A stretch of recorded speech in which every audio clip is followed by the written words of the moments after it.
Chapter 7. Mom easily fought off Lily and Carl. "You can't change your mind," Carl yelled through the door. "I can do whatever the hell I want," Mom yelled back.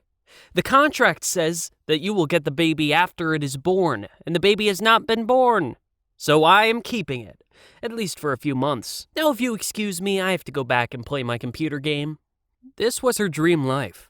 One morning, she woke up, and 10 years had passed by. It felt like it happened in a second. She had fallen asleep in the chair. Now that her stomach had gotten so big, she did not like to move around. It was painful and tedious. And the doctors had advised her not to move around a lot. Of course, they wanted her to get a C-section, but they could not force her. And Mom always explained when she had a new doctor, she didn't want the child to come out so that she could cash more money from the health insurance. "Aha!" all the doctors said. "Well, then I definitely would recommend that you keep the baby inside." She had a personal assistant who came by once, twice per week to help out with stuff, buy groceries, clean the apartment, stuff like that. She brushed off the crumbs and continued to play from where she had fallen asleep. Even though this was her dream life, it didn't mean that she could not get lonely from time to time. She didn't hang out in the bar anymore. After a few good years, the bar had gone bankrupt. Kids these days were much more into boring alternatives, like sitting at home and doing nothing. Mom tried to stay in contact with her old friends, but when the only common interest that they had was to drink together, and they did not drink together anymore. Luckily, she found a lot of new friends on the internet, and whenever she felt lonely or sad, she'd ask them to come over. That way, I learned a lot of profanity. Creative combinations such as, "You child molester," or the common, "I hope you use a condom, 'cause I will fucking stab you if you get me pregnant again." Perhaps it was because I was getting older, but all these men coming and going made me wonder about my own father. Contrary to what one might think, Mom gladly told me his name. "But should you not call him?" I asked her. "Did you not say that he wanted kids?" But what I noticed was that my dad wasn't even half as important to my mom as he was to me. Sure, one can't deny that he was the father of her unwanted child, but he was not the love of her life. She did not want to spend time with him, and she had no intentions of calling him. "But what does he look like?" I asked her one day as she was playing her video game. "Well, he was very handsome." "Uh-huh. And more? What does his hair look like?" "Oh, it was very curly, like you just wanted to twirl it around your finger over and over." "And how did you meet? I bet it was romantic." "Not really. It was at a bar. He threw up on my shoes. The first night he slept on the couch, but then on the second he slept in my bed, and on the third night he slept with me," she said, and laughed. Typical of my mother's sense of humor, by the way. Those weird puns that only she thought were funny, and she always laughed at her own jokes. Eventually, Mom got tired of all my questions. What does he do? Can I meet him? Why can't I meet him? What do you mean, because? So the next time she'd had a booty call, she prepared me and said, "So the next guy's your dad." Of course, I was very excited. I was finally going to meet my dad. "Does it mean that you were getting back together?" Yes. He went down on his knees and begged and pleaded for me to take him back. He said that he could not live without me, and I thought, what the hell? Kind of like he proposed? Yeah, kind of like that. "So, will you actually get married this time?" "Yes, we have everything worked out. We will get married this summer, move to a small house on the countryside, and start working on a baby sister for you." "Really? I always wanted to have a baby sister." "I know," my mother said. The next day, Dad came to visit, and he was such a gentleman. He brought a very big bouquet with roses for Mom. She was so overwhelmed that she didn't know what to say. Thanks. They're very..." "Pretty, just like you," Dad said. Oh, he was such a smooth talker, my dad. Knew his way around the ladies. Mom was so moved that they walked straight to the bedroom, took off their clothes, and started working on a baby sister for me. Many may feel disgusted by their parents having sex, but I was overjoyed. And I got to sit in the front seat and watch as my parents had makeup sex. It was the best moment of my life. I lay staring dreamily at my father's penis as it went in and out, in and out, in and out. I just wanted to hug it and never let go. Does that sound crazy? I don't know, maybe it does. But you have to remember that it was probably the closest I would ever get to hug my dad. I had promised Mom to be quiet till she introduced me, but eventually I couldn't hold it back anymore. I just wanted to talk to it, sing in it like a microphone. What would be the first word to my father's penis? I had the perfect one. Daddy! The penis stopped moving. Did you hear that? Hear what? Don't know. I thought I heard something. You're just imagining. Hey, would you do me a favor and, go down on me? I get all wild when guys do that. Yeah, sure. This was so exciting. For the first time ever, I would meet my dad face to face. I crawled out as far as I could and waited for Dad to come down. When I finally saw him, I yelled, "Hi, Daddy! I'm so glad we could finally meet." And he just screamed with joy. What the fuck is that? Well, it's your son. No, that's not my son. Dad screamed and pulled on his pants. He was in such a hurry that he forgot his white underpants. That's not my son. God damn it, I thought you said that you were fat. Because that's fucking disgusting. I can't believe I put my dick in there. Dad yelled and ran out the door. Oh no, please don't go, my mother said, indifferent. Stay and we can talk about it. Needless to say, I was completely heartbroken. For several days, Mom's panties were wet with my tears. I don't understand why he would say that, I cried. Well, my mom said, you can look at it like this. You don't have to love your child to be a dad. Just take me as an example. I don't love you, but I'm still your mother. Yeah, I guess you're right. I didn't think of that. Hey, cheer up, kiddo. We are better off without him. I'm sorry that I made Dad run away. It wasn't your fault. No, but it was. Had it not been for me, you and Daddy would still be together and move out on the countryside. Ah, yeah, I guess you're right. I guess it's your fault. So I never talked about my dad again. For all I cared, he could burn in hell. About a week after the incident with my dad, Mom suddenly asked me, So you're really going to stay in there forever? Lying on her bed, smoking a cigarette. What do you mean? Nah, it's just something I've been thinking about. Are you going to stay in there? I guess so. And it never gets boring? Sometimes. But doesn't it get boring on the outside, too? Well, yeah, but are you never curious? About what? About what's on the outside. Doesn't that interest you at all? Not really. I mean, don't get me wrong, I totally understand why you don't want to come out. You do?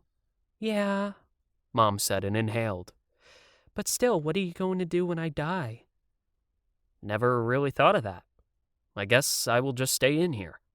Mom laughed, amused. So they are going to bury you in the coffin too?